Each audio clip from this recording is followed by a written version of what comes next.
حبايبي بالنسبة للشيء اللي صار ويا وردة العراقية، طبعا أنا ضد العنف، بس الصراحة وردة العراقية ما أعرف شلون هي خارج السجن، ما أعرف على الأشياء اللي سوتها. ماكو منكر بالحياة ما سوته، ماكو فسوق بالحياة ما سوتها، ماكو غلط بالدنيا ما سوته.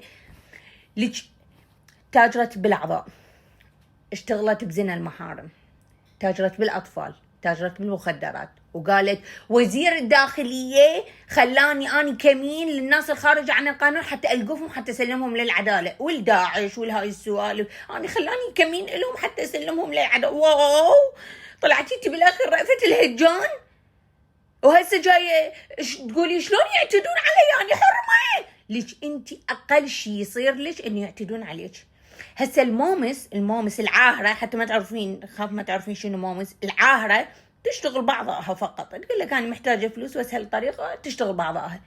انتي حتى بزنا المحارم اشتغلتي، ابني كان 24 ساعة يمصمص بيك. أنا حيل آسفة للعوائل اللي دا تشوفني، بس صراحة هذا الواقع والفيديوهات تشهد. يعني أنا ما جايبة شيء من عندي، فيديوهات هي وابنها كل ساعة بايسين بحلق بعض، مو بإيدي.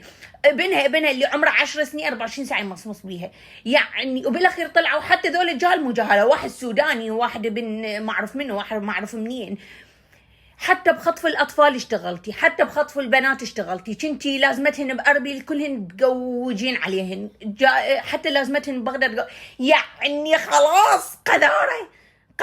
وجاي هسه السوداني، يا السودان ايش يسوي لك السوداني؟ لزميل شو يسوي لك؟ هو شو يسوي لك يعني؟ انت عبارة عن قذارة. ما اعرف شلون دخلتي السجن، يعني انت دخلتي السجن وطلعتي منه ومن اللول بقت بيه، والله حرامات. على الاقل ديك تشتغل حتى. يلا اوكي.